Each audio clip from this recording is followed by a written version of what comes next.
What's up, guys? Just figured I'd pop on here real quick. I'm in the car. I just finished doing a trick shot.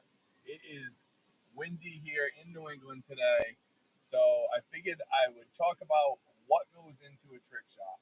So behind the scenes, there's so much before the actual shot goes in that you guys don't actually know about, which I need to stop filming. I need to bring a second person or a second camera, capture that, do some long format YouTube videos in regards to that. But let's first get into it. So I usually decide when I'm going out to do a shot, the location first. The location has to have availability to try multiple shots. And I say multiple shots, I like to bring my baseball bat, I like to bring my basketball, I like to bring a football, sometimes I'll bring a soccer ball, my golf club, depending, so that I can go in and if one shot doesn't work, bring a second item out and try another shot. Every time I go out and hit a trick shot, I want to be able to film 1, 2, 3, or 4 of them, but really try to get one.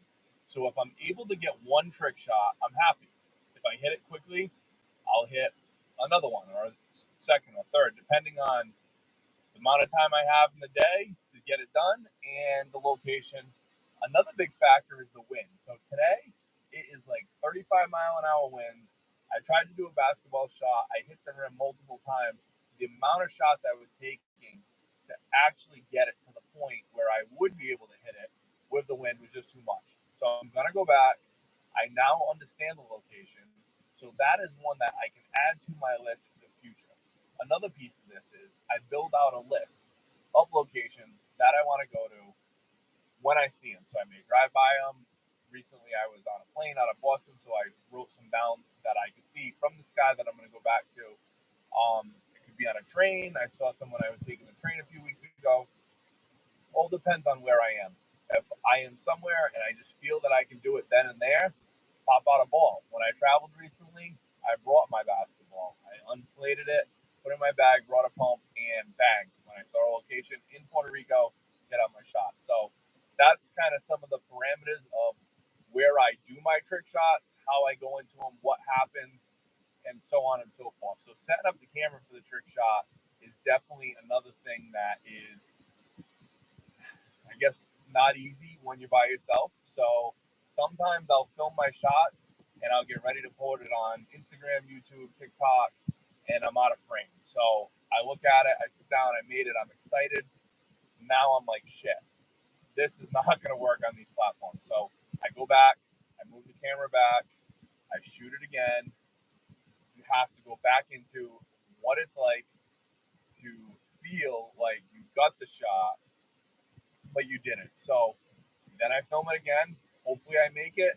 Sometimes I don't. Sometimes it takes another hour or two to make the shot that I'm trying to go for. So right now, I don't always have the ability to bring someone, but I want to put out great content for you guys. So I film as much as possible by myself. I use a tripod. Today, I actually had the tripod out of the roof of my BMW because the wind kept knocking the camera over.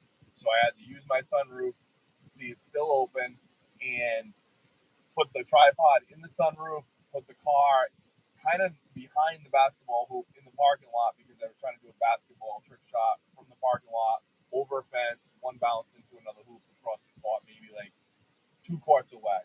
So that was what went into it today.